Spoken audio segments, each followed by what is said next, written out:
সাহারির সময়, ভোর রাতের সময়টা হলো দোয়া কবুলের সবচেয়ে মোক্ষম সময়। আমরা রমজানে সাহারির আগে তাহাজ্জুদ পড়তে চাই কি চাই না? আল্লাহ সুবহানাহু ওয়া তাআলা ডেকে ডেকে বান্দার ক্ষমা ঘোষণা করেন, বিপদ আপদ দূর করেন, অসুখ বিসুখ দূর করেন। এই সময়টা হলো রাতের শেষ প্রহর, ফজরের আগের সময়টা। এই নামাজটা আল্লাহ বড্ড ভালোবাসেন, কেন জানেন? কারণ গভীর ঘুমকে স্যাক্রিফাইস করে আমরা এই নামাজ পড়ি। সাহারির সময়, ভোর রাতের সময়টা হলো দোয়া কবুলের সবচেয়ে মোক্ষম সময়। 24 ঘন্টার ভিতরে দোয়া কবুলের সবচেয়ে আদর্শ সময়, যে সময়ের দোয়া কবুলের সম্ভাবনা সবচেয়ে বেশি, সেটা হলো ভোর রাতের সময়টা। আল্লাহ সুবহানাহু ওয়া তাআলা ডেকে ডেকে বান্দার ক্ষমা ঘোষণা করেন, বিপদ আপদ দূর করেন, অসুখ বিসুখ দূর করেন। এই সময়টা হলো রাতের শেষ প্রহর, ফজরের আগের সময়টা, তাহাজ্জুদের সময়টা।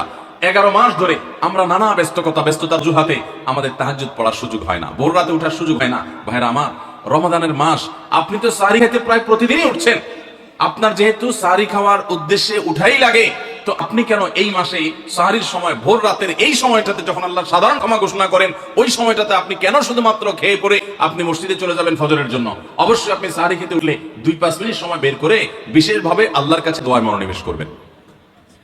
আমাদের একটা বড় ভুল হলো সাহরির এই সময়টাকে দোয়ায় আমরা মনোনিবেশ করি না। সম্ভব হলে 2 রাকাত নামাজ পড়েন, 4 রাকাত নামাজ পড়েন। সেটা যদি না পারেন, তো সাহরির খানার শেষে অথবা আগে আপনি আপনার রুমে গিয়ে লাইট বন্ধ করে নিরিবিলি জায়গায় একটু আল্লাহর কাছে হাত তুলে একটু চোখের পানি ফেলে চান, দোয়া করেন। দোয়ার এই সুযোগটা 11 মাস আপনি পান না, রমজান মাসে সাহরির উসিলায় পেয়েছেন, তো আপনি সেই সুযোগটা কেন হাতছাড়া করবেন? আমি বিনয়ের সাথে বলতে চাই, একজন মানুষের জন্য আমরা এই সুযোগটা হাতছাড়া না করি।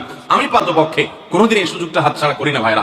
যেদিন কিছুই করতে পারি না, ওইরকম দোয়া করার সময় হয়তো নাই, কোনো কারণে দেরি হয়ে গেছে উঠতে উঠতে, ওই দিন খাইতে খাইতে মনে মনে দোয়া করার চেষ্টা করি, প্লেটটা ধুইতে ধুইতে দোয়া করার চেষ্টা করি।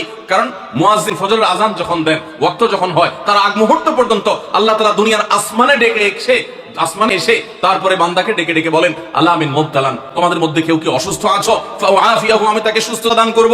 আল্লাহ মিন মুস্তাগফিরিন ফাগফির লাহ, তোমাদের মধ্যে কেউ কি আছো ক্ষমা প্রার্থনাকারী, আমি তাকে ক্ষমা করে দিব। এভাবে ডেকে ডেকে আল্লাহ তাআলা দিতে থাকেন। টোটাল 24 ঘন্টার মধ্যে যেই সময়টার দোয়া ফেরত দেওয়া হয় না, যেই সময়টার দোয়া মিস হওয়ার সম্ভাবনা খুবই কম, আপনার দোয়ার বেসিক শর্তগুলো ঠিক থাকলে এই দোয়া কবুল হওয়ার সম্ভাবনা জোরালো, সেই সময়টা হলো ভোর রাতের সময়টা।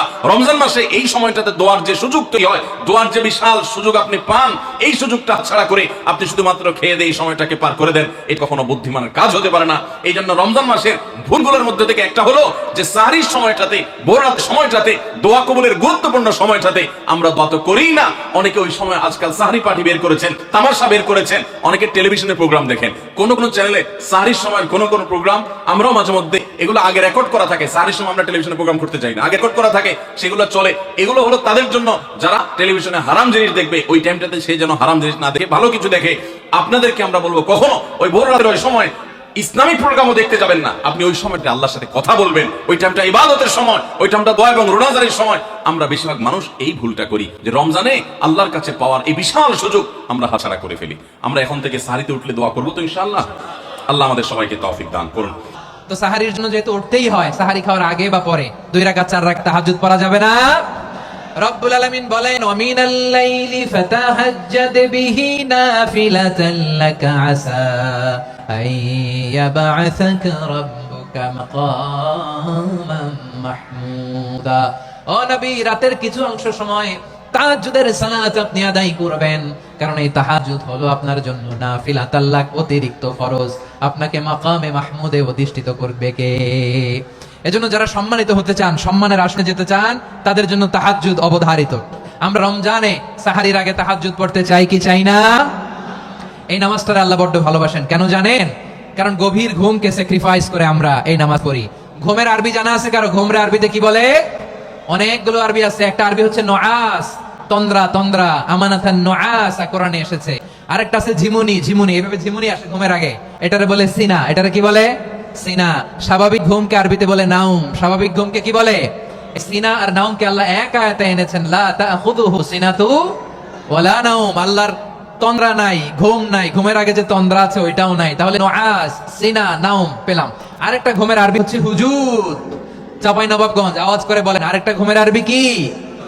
হুজুদ। এটা মাঝরাতের ঘুম, শেষ রাতের ঘুম, যেই ঘুমটা বড্ড মজা লাগে। কাঁথা টেনে টেনে, ব্ল্যাঙ্কেট টেনে টেনে আরেকটু ঘুমাইতে মন চায়, আরেকটু, আরেক মিনিট, আর 2 মিনিট, এরকম একটা মজার ঘুম শেষ রাতে আছে না নেই? এই শেষ রাতের ঘুম, এই হুজুদের ঘুমকে স্যাক্রিফাইস করে যেই সালাত পড়া হয়, ওই সালাতের আরবি নাম হচ্ছে সালাতুল হুজুদ বা সালাতুত তাহাজ্জুদ। চিল্লায় বলেন আল্লাহু আকবার। এজন্য আল্লাহ তাআলা তাহাজ্জুদের সালাতকে এত পছন্দ করেন। পড়বেন তো রমাদানে? 4 নম্বরে মুক্ত হস্তে দান করুন, মুক্ত হস্তে দান করুন।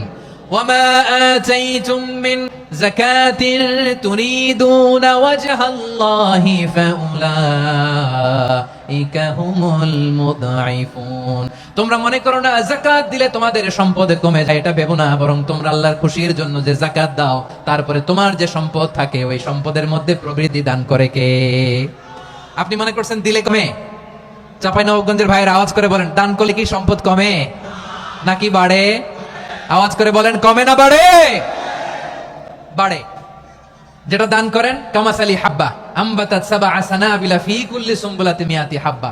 1 টাকা দান করলে এটা চারা বীজের মতো রূপে দিলে 7টা শীষ, প্রতি শীষে হয় 100 শস্য দানা। আল্লাহ যারে চায় এরকম বাড়ায় দেয়, প্রবৃদ্ধি দেয়। সুবহানাল্লাহ। এজন্য মুক্ত হস্তে দান করতে রাজি আছেন? আগে আগে যাকাত ক্যালকুলেট করে রাখেন। আপনার যাকাত বর্ষ যদি পরেও হয়, দেরি করেও হয়, ধরেন যে প্রতি বছর মুহররমে দেন, আপনি আগে দিতে পারবেন। যাকাত অগ্রিম আদায় করা যায়। সুবহানাল্লাহ বলেন। বিষ্ণু ইসা ইসলাম রমাদানে এত দান করতেন, কানা আজওয়াদান নাস, কিন্তু রমাদানে আজওয়াদুন নাস আজওয়াদু বিল খাইরি মিনার রিহিল মুরসালা। প্রবাহিত বাতাসের চেয়ে বিশ্ব নবী আরো বদান্যতা বেড়ে যেত। প্রবাহিত বাতাস যেমনি সবাইরে বাতাস দেয়, আস্তিক নাস্তিক মুমিন কাফির সবাইকে শীতল করে দেয়, তেমনি নবীজির রমাদানের দান ছিল এমন, কেউ নবীর কাছে চেয়ে ফিরে গিয়েছে এর নজির নাই। জোরে বলেন সুবহানাল্লাহ। রমাদানে দান করব, ইফতার শেয়ার করব, কাউকে ইফতার